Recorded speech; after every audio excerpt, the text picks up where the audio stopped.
Hey guys, BJTHEBRAVE here, back with another Warpforge deck for you, and today I am bringing you the Annihilator.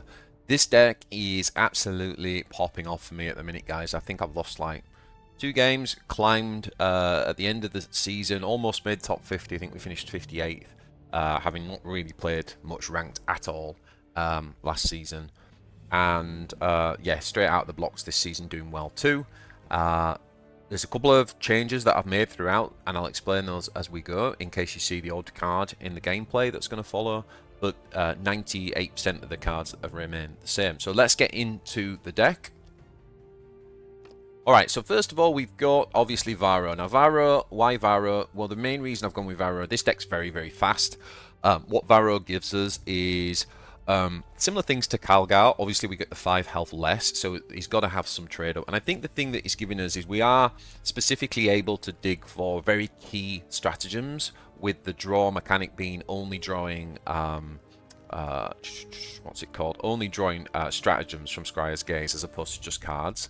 And the other thing is like the flexibility with Smite being able to give us more burn, because we only run one death from above, but we can have Smite obviously over a couple of turns for extra burn, and also for just equaling out our curve when we need to codex, which I've found to be very, very helpful and make quite a bit of a difference in some of the games that I lost, say with Calgar.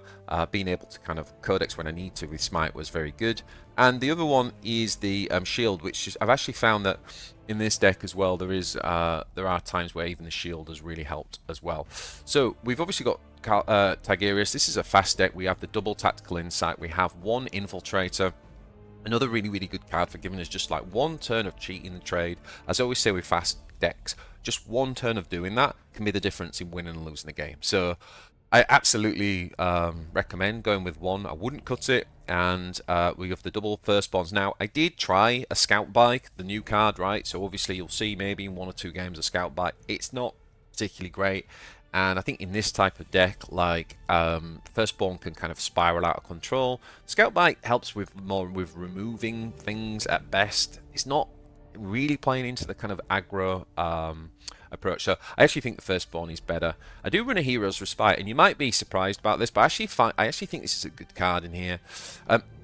It kind of reminded me of Uriel when we used to run Uriel aggro. One of the cool things with Tarius is that I like to hold Hero's Respite. For example, if you've got it in the hand turn 1, I prefer to play Scryer's Gaze from the hero power, Scryer's Gaze, rather than Hero's Respite. And the main reason for that is that if we play a few Scryer's Gaze, we actually pull our stratagems, and then when we play Hero's Respite, we're more likely to actually draw into bodies. And it's usually towards the mid-late game where we want to be doing that anyway. So it's just an interesting interaction with the Warlord power. But drawing the 2 cards, I don't think you need 2 of them, but I do find that having 1, it can really, really help, particularly in like Imch matchups and things like that go late game. You probably find this has even more value.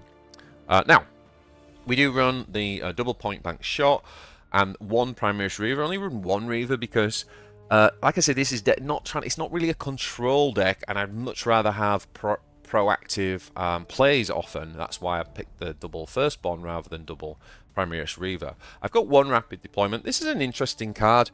I know Ecclesiarch was very up on this card and thinks it's the most broken thing ever. It certainly can lead to broken turns. However, what I'm finding is, you know, if you play a number of games, let's say you play 50 games, it's not going to be the most broken thing ever in 50 games, right? It's going to be the most broken thing ever in like 3 games. And so, what equally happens with rapid deployment is it sits in your hand doing nothing. So it can be obviously amazing if you get it turn 1. I've had a few games where it's really helped me get cheaper Annihilators out and things like that, which is cool. But I don't want 2 of them, to be honest, because I don't really want that dead card in hand syndrome with 2 cards, because it's bad enough if you've only got 1. So I do run a single rapid deployment. Intercessor Sergeant, again, playing into the early game, we've got that and the Stern Guard Sergeant, pretty standard stuff. The Inceptor as the nice flank removal, and we do run Kronos. Now, we only have a few vehicles, but I still think Kronos is correct because it's a good 4-drop. We only run Chaplains as our other 4-drops in this deck. And Kronos is a card that players will, you know, they'll throw everything, they'll throw resources to react to it. And the fact that it allows us to pull very, very powerful vehicles which we've got in this deck, even though we don't have a lot, makes it still worthwhile for me. Next up, we have the Inspired Retribution. I only run a single Inspired Retribution because, honestly, guys, most games are ended by like turn 7, turn 8, and I don't generally find that I have a massive problem with any sort of huge units that we can't punch through by then.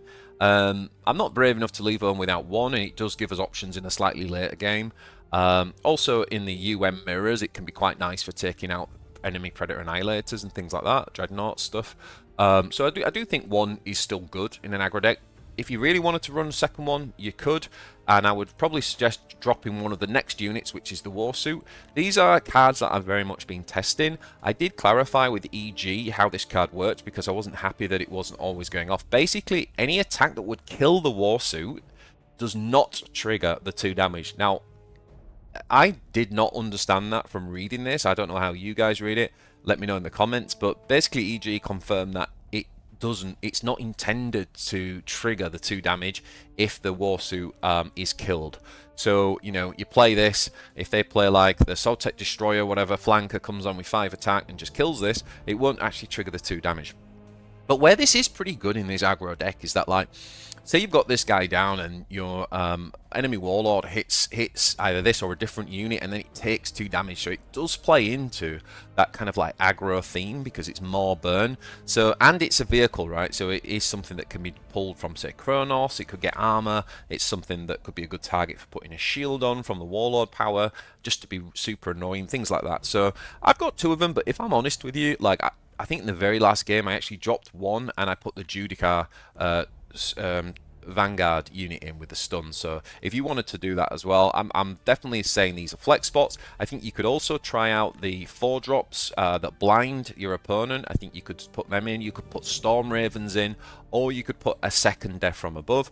I kind of like only 1 Death from Above. One of the things I'm trying to be conscious of, and why I'm not running the Ravens and stuff, is that I am trying to not overwhelm the deck with stratagems, so that when we use Varro's ability, which we'll probably only use maybe 2 times in a game, I want it to draw Avenging Zeal or a Tactical Insight or something that's really impactful. So I'm trying to be careful with the balance of putting too many stratagems in there, and that's why I haven't gone with Storm Ravens. But if you don't like the Warsuits, that's definitely something you could do, or just run the double Judicars.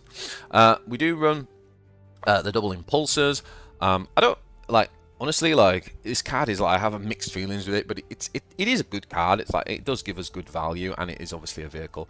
Calcius starts to really put pressure on, putting that damage down on face. We can obviously use Tactical Insight and things like that to really just sort of really increase that pressure, and especially when it's then followed up with the Predator Annihilator. This card has been bonkers, guys. This is why I've renamed the deck after this card, because this card is really helping this fast deck to just annihilate the ladder. I honestly can't explain to you how good this is. It's so flexible. We can use it to just burn enemy face, right? Or we can use it for hard removal. It's such a good target with Tactical Insight. It's such a good swing card. The high factory that makes a unit cheaper if we're going second. I'll often save it for the Annihilator, playing it a turn early. Obviously, if we do have our rapid deployment, using that on the Annihilator so we can play it early, it is just superb, guys. Really, really powerful. And then we've even got the Zeal, just for that kind of real, like, if we do get dragged into sort of like mid-late game, the Zeal can often carry us through. So this deck has been really, really powerful. Got something like an 18-2 win rate. It's really, really good. And just a very, very easy climber on ladder right now. I think Marines are, I mean, they were tier 1 anyway, and now the reinforcement drops come out. I think they're just very, very powerful. Let's put it that way. Alright, so let's just jump into a few games and see this deck in action. Okay, so we got Galin. Now in this game we just got rid of a single Warsuit. And as I said, I did test 1 Scout Biker. I only own 1. I did just test it in place of a Firstborn, and I no longer have it. But it's you know, it's pretty good in this matchup.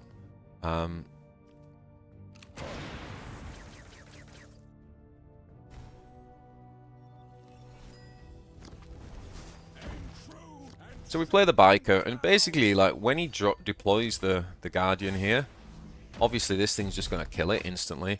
This is like the ideal scenario for this bike, and it's honestly that's probably the best I ever got it. So, and obviously the next turn it can be taken out.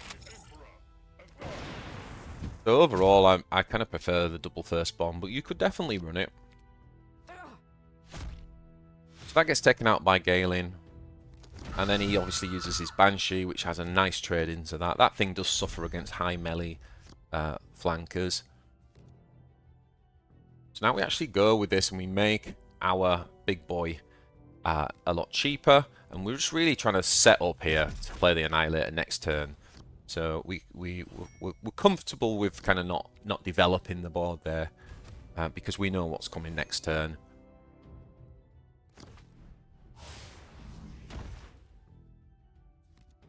Now, interestingly, when you've got this sort of board state, the Annihilator will hit face because it's got 2-2 rather than 2-1, so that makes it a total higher damage dealer than a higher attack, sorry, than this is.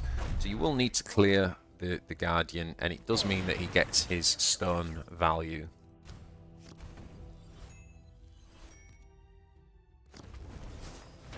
There was another option there to just play the Invicta Warsuit, but honestly, I just think this armor is a problem anyway for Aeldari, and getting it out even earlier is never going to really be a bad thing.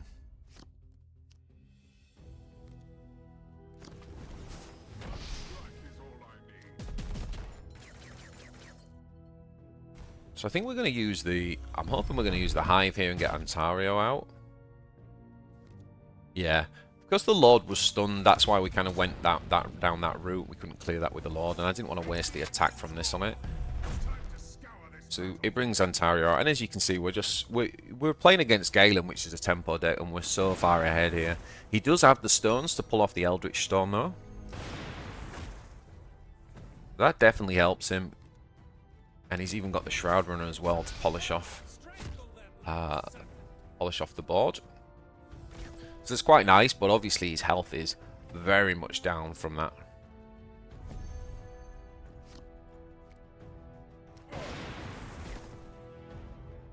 And then we can just drop the Invicta and the Firstborn. Rebuild the board. What's important in a tempo match that if your board gets cleared, you want to be trying to rebuild the board before they do, you know, like, be proactive. Proactive is key in a tempo matchup. And obviously we fall nicely into our Dreadnought.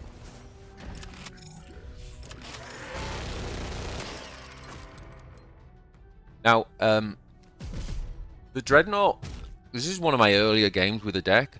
The Dreadnought was basically, I basically started with this and dropped it for a Death from Above.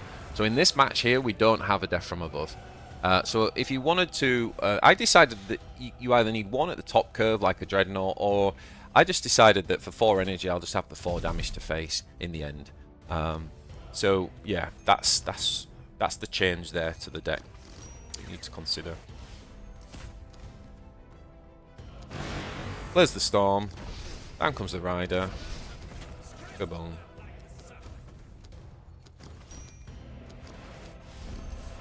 And we just use the...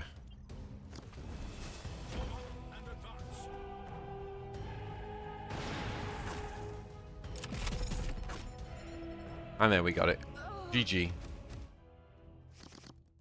Okay, so next up we got Uriel.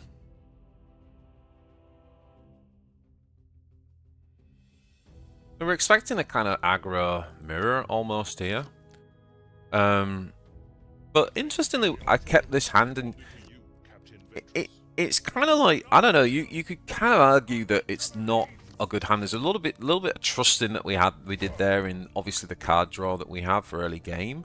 I really think that the difference here is in the mid game, like having the kind of key units and not just having a handful of stratagems, and I think that was the thinking there. The risk of that hand was that obviously we didn't have the early game to compete. But again, just a little bit of sort of confidence in the draw there. We did have draw 2 cards. And to be honest, like, most of the deck is very low curve. Most of the deck's very low curve. So you are very likely to draw. into stuff anyway. It's not the first game, by the way, that I've kept Predator Annihilator in my opening hand. Just because if you can kind of cheat it out, it's just so powerful. Or even just playing it bang on 7.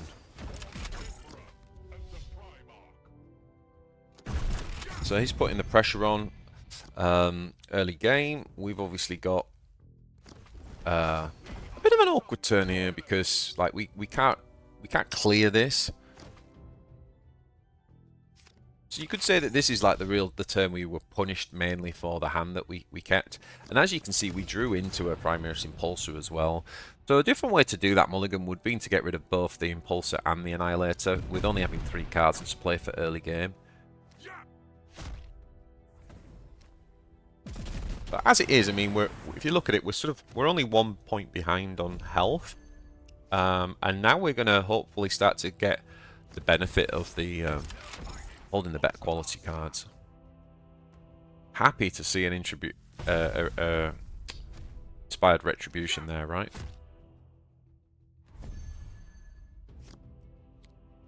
Perfect timing to just draw Kronos, because we can play that and obviously just draw another card with Scryer's Gaze. So the aggro v aggro is on. Okay. Plays a second Inspired Retribution, and you know what's coming, don't you? You know what's coming.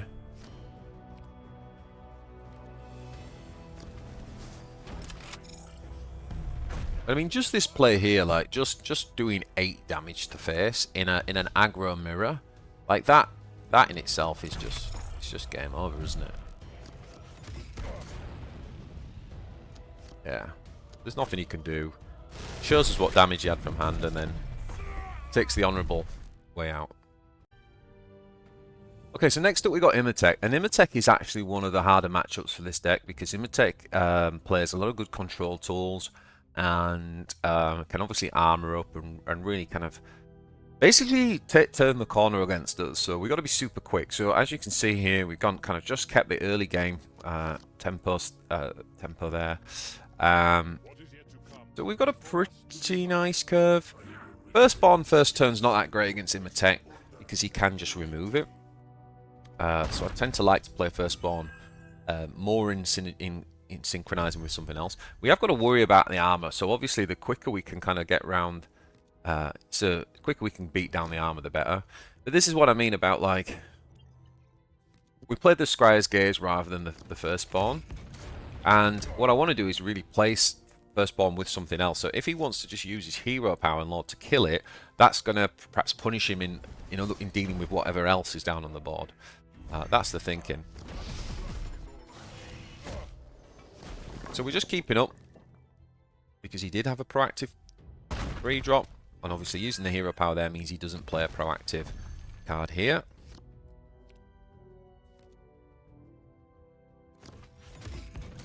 So we do decide we can't afford to wait any longer, and we're just going to go off with our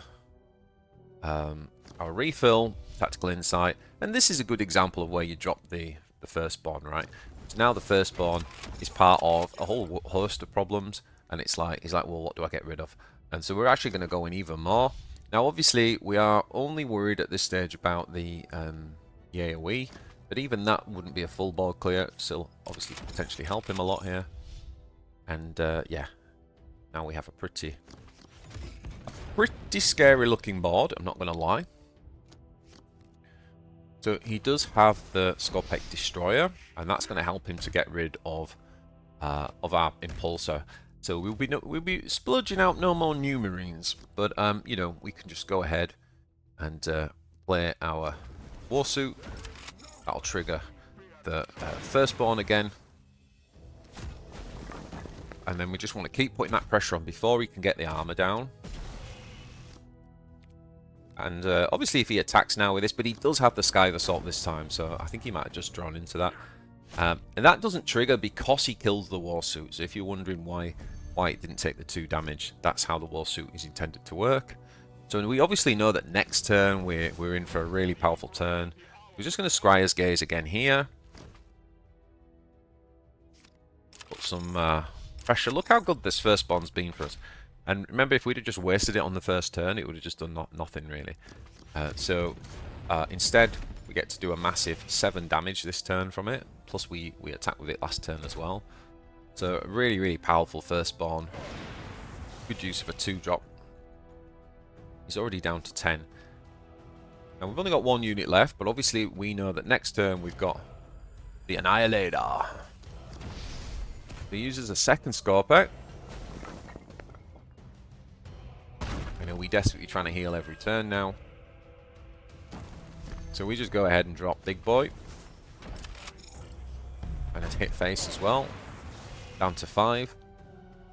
Obviously, he can have the methodical destruction, which he does have, but he's not able to develop the board. He's not even able to heal by using that. So we're kind of happy to see that, because now we've got an empty board, so even things like the Sergeant does 2 damage here. So actually we figure out that by just doing that, with the point blank shot, that gives us 6 damage without even swinging with our Warlord.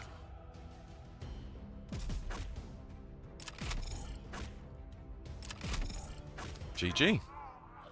Okay, so next up we have Omesos, and this is a real tough one. This is a real fight for tempo in this matchup because both decks are super high tempo. So we're just going to keep the Impulsor. What is yet to come is for us to decide. Now we're going first, so we can afford to take that turn off. Obviously, he gets to now be the proactive one, but if he just plays a drone, which he's very likely to do... he did have the defense stratagem with the Guardian drone, so he can actually play 2 drones. So that's good by him, because we now can't essentially remove that board.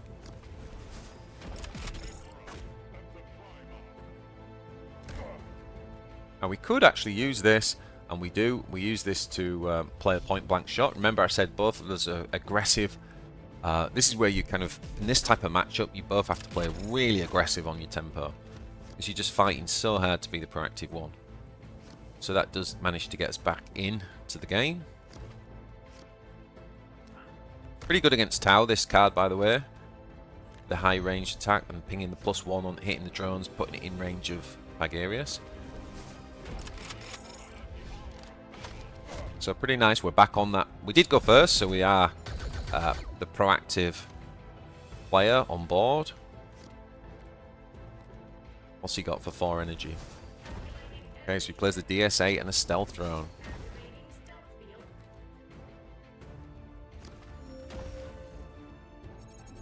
I think he got that from emergency dispensation. Is that right?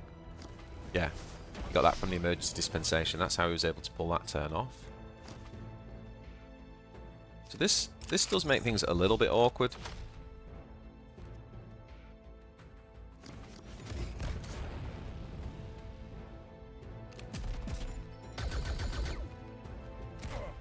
We're still continuing to attack though, because we're quite far ahead on health now. Although I think this could be the turn where he has the board, he takes the board back. That's obviously a really nice trade for him there. And he can drop the Devilfish. And we're sitting here going, we don't really have anything proactive there. And this is a difficult turn because we're like, do we try and get... And we decide, you know what, we're going to drop a unit. So obviously he gets the perfect on-she following Devilfish. That's like the perfect combination. And now we're in a world of trouble because like we've gone from being dominant on the board to just horribly behind. However, what we do have is this combination, right? So we can refill our energy, and like whichever one this hits, we can take out. And we're even going to deploy the Scout Bite. Okay. So the sad news is we can't obviously kill the Devilfish, so he can still attack with drones and infantry. But let's see what he's got. So he's going to go for lighting us up and the AoE actually, which isn't benefiting.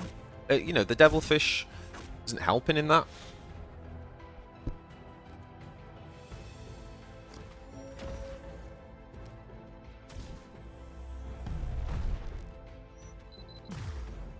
So now if he trades the fish, he can take it out. And just think about the value that that thing helps us with there. Really, really, really insane. And we're going to go ahead and drop Calcius and draw. And I think the thinking here is like next turn would potentially be a really good Zeal turn, particularly if we can get another unit. And particularly if this thing survives, kind of win the game with it. So let's see what he's got. So he plays the dynamic offensive, so we're always looking at these two cards. Oh, yep, he did get a drone. Oh, he got a drone. Well, drone can't attack. That's the problem with playing these types of cards with dynamic offensive. It's nowhere near as powerful a card as when it's in a pure suit build. So we do decide to just go with the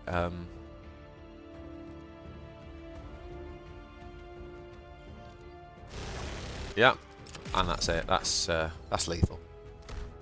Just the reach with this deck is insane, absolutely disgusting. Okay, so next up we got a game against Abaddon. Just wanted to show you games against all the big lords, and this time we keep the firstborn, the Primaris Inceptor. Primaris Inceptor is very good against Abaddon because he struggles. His flankers just can't deal with it.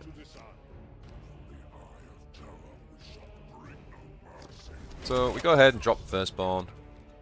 He did have the Hellfire Pit. Well played. I think what we're going to do here is go ahead and proactively develop the Inceptor. Now, we don't do this in many matchups, but against Abaddon, it's pretty good actually. Pretty good against Swarmlord as well, right? Where they just don't have an answer from hand, especially when we've seen the Hellfire Pit. So he has to just go with a sort of a Vanguard.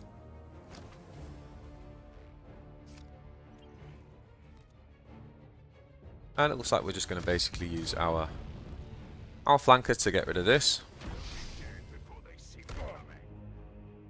And basically preserve the Inceptor. Oh, so he's got another one. Repeat, repeat. And this time we can kill it with the point blank shot.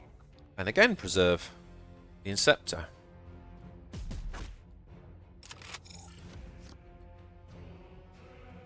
So even though the Incest Sergeant, its Codex does nothing, it does actually trigger the Avenging Seal, so that's pretty good. But of course, this card's not very good against Chaos at all. Very good against Tau. Decent against Eldar. Except the Howling Banshee, but it's not good against Chaos. For exactly that reason. Lots of high melee flankers. Okay, so now it's turn 6. One of the things I do like about the Invicta Warsuit as well is he doesn't rely on Codex. So one good thing with this deck is I very rarely feel like I can't get Codex off and things like that, because you can play this in an off turn, you know, when you don't really need to Codex. And obviously this brings us nicely now to the big guns. Now he has got Sword of Drakenham on, so the race is on. He's going to Traitor's Hate. Has he got the hard removal? Yes, he has. Here's the execution. So he's able to just get rid of that. And this is an awkward turn for us. I know I just said what I said about not being able to Codex. We actually dropped this without Codex in. Again, I think that's a tough call. I don't know what you would have done. Let me know in chat. But I think, you know, again, it's just so important to be proactive with the big unit. So not great value gain from that.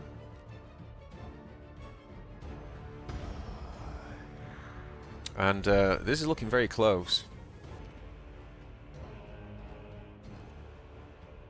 So we're just going to go ahead and say, alright, if you're going to hit us every turn with Drakenham, let's try and even the score up a little bit. You know, 6 versus 4 is much better than 6 versus 2. And also when we're hitting your back, we're 4 versus 2. So over both of our turns, that's actually equal damage now that we're doing. Oh, but he's got the Helldrake. That's so much pressure. Now, fortunately, that doesn't die, and that is really big. Like, that not dying there, it's really big. It does show the weakness of the Helldrake, right? It's like, it is random, and that's a turn where that could have won it him, but it could have lost it him as well. So, he has to detour, he has to take that out, whereas he would have hit us in the face, and we'd have been in a lot of trouble there.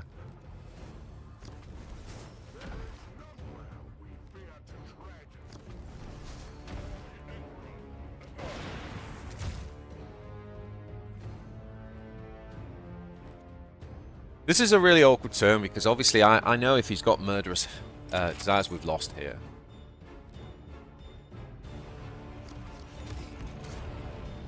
So it's more just asking the question, have you got it? Nope, he's got the Black Crusade. Now then, he does have double vulnerable.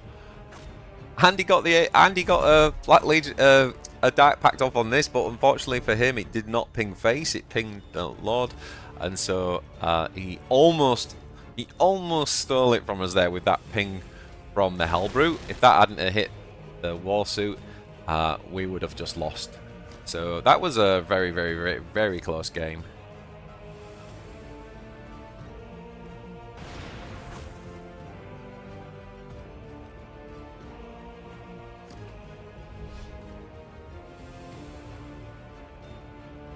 And we've decided to finish it with Calcius and deploy another 5E plus unit. Thinking about achievements and things like that.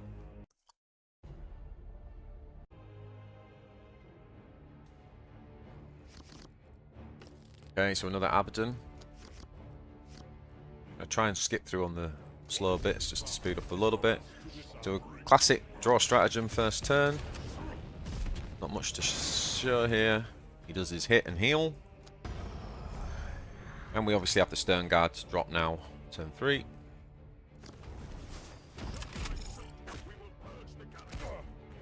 If we had a big unit, if we had like a Predator or a Impulsor, we probably would have gone for the refill and play rapid deployment there. But as we don't, I'm going to save those resources. Interesting use of the Dark Pact there. I don't think you use a Dark Pact. I understand what he's trying to do, but I think that's a waste of resources, to be honest. Be much more effective using that later in the game. So we're kind of happy to see that used in that way. I mean, it does disrupt a little bit, right? What we would have done is we would have probably played the Hero's Respite and the Scryer's Gaze in the Scryer's Gaze first. But to be honest, we're pretty happy with that. Pretty happy with it. So the Talon's a bit annoying because we can't deal with the stealth.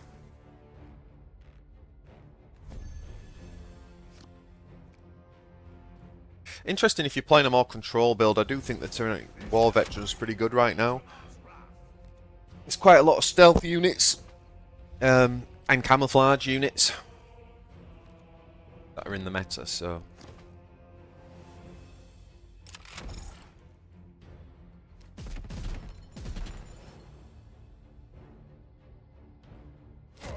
Oh, are we going to get punished by Spawndom? Let's see. Yes, we are. He just cleans up with Spawndom.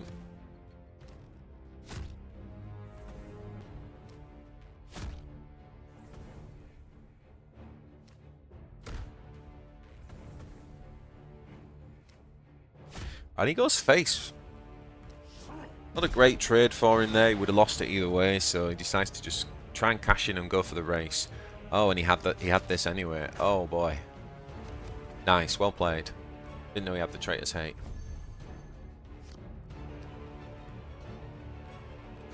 So now we're going to draw the 2 cards, see what we get first.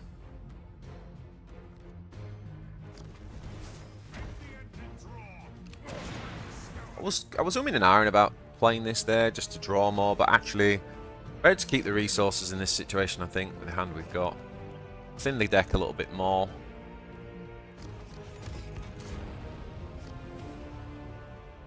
But we are ahead with Kronos, but he has the Helldrake. Does it clear it? It does not. So he gets rid with Abaddon. That's much better than him hitting face. Obviously, we're very low on life here. So we're just really putting on the best board we can. Pray to God he doesn't have another Helldrake strike.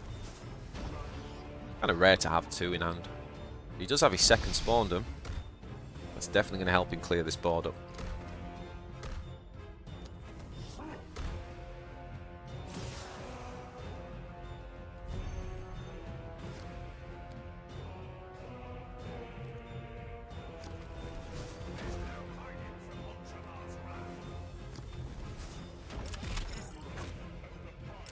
I was working out on that turn different ways we could have done it with the point blank, but I actually decided to just make the trade here instead and give us extra reach. We could always draw into a death from above, for example. And this is pretty good, providing he doesn't land on the camouflage, which he doesn't. He goes with the Vanguard. Fortunately for us, we do have the Inspired Retribution, hard removal.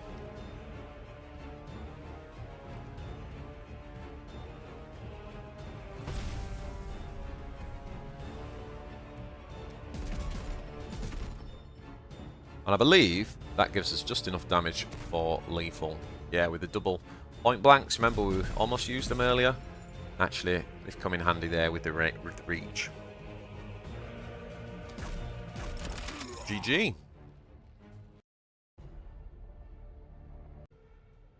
So last game, last but not least, we have got a mirror match. And this time we're playing against Tarius, and more specifically, spoiler alert, this is Bastartes, and he's playing a very fast aggro-y deck. It's not a sort of vehicle Tarius. Obviously, I didn't know that at the time.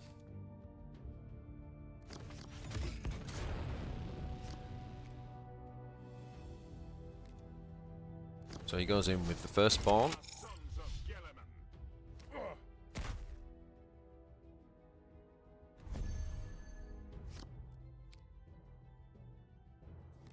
Now we do take the 50-50. Wouldn't have been the end of the world if we missed, but that certainly does help. He also plays his Stern Guard, and he's going to get a second pop at it.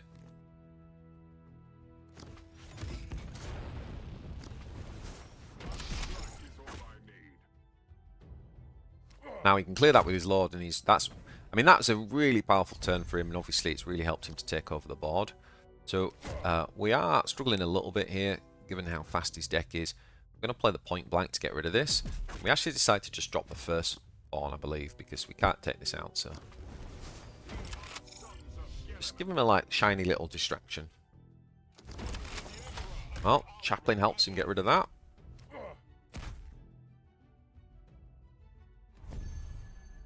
This is interesting. I feel like I might have misplayed this turn. I actually go with the Octavia. And the problem is that we can't actually clear this now. So we kind of prioritized saving health on Tigurius, and I'm not sure that was right. So I actually think we might have been better just trading Tigurius and then dropping the Judiciar to stun this. As I said, I've just actually swapped in this for one of the war suits.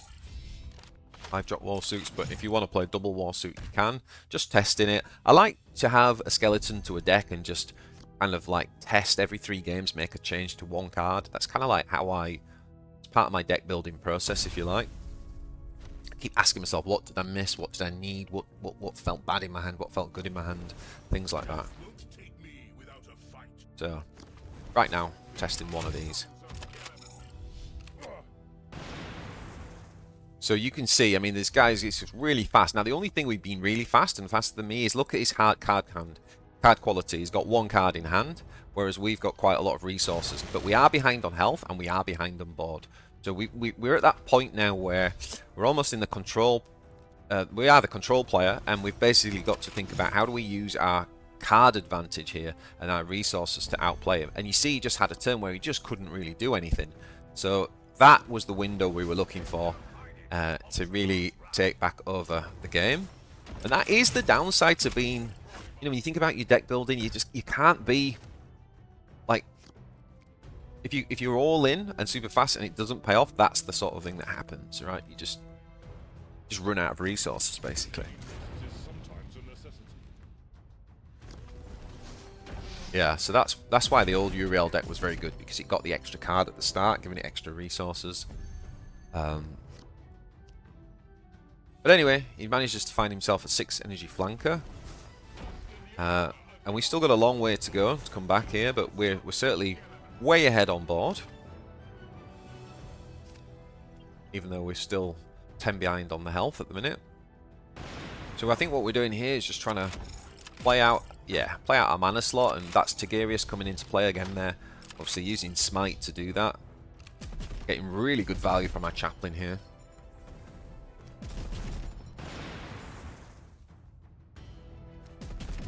Always good, feels good playing Chaplain at this point in the game, right? Buffing everything. Obviously it doesn't buff this because it's a vehicle. It says that it buffs infantry troops. I have forgotten about that before. So you don't know, that's something to be mindful of.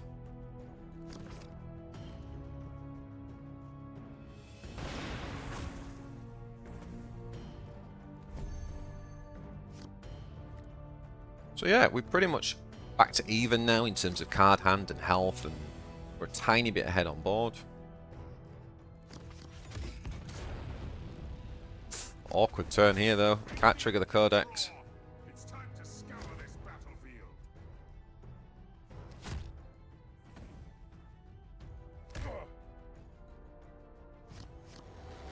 We decide to not attack with the Chaplain. Target located. Flying into position. She's not good.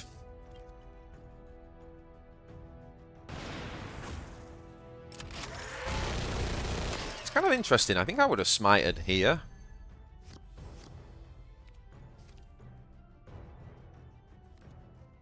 Now we are able to obviously draw. Annihilator coming out with 3 armor is just disgusting. But not only that, but flank as well. Could have actually used the Rhino, I think, there, but this way everything stays healthy.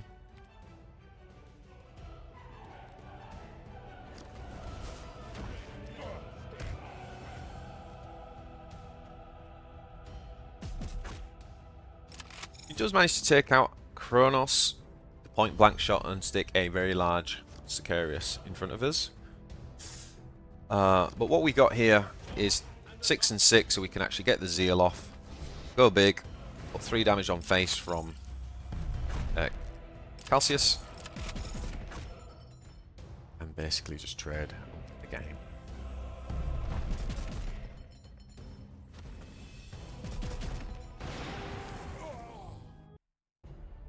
So there we go, guys. That is the deck. As I say, what I would say for probably 8% of the time, I had this deck here. I did start out with 1 Scout Biker and a Dreadnought. I dropped the Dreadnought for the Death from Above. That was very early on. And then I dropped a Scout Biker for second Firstborn.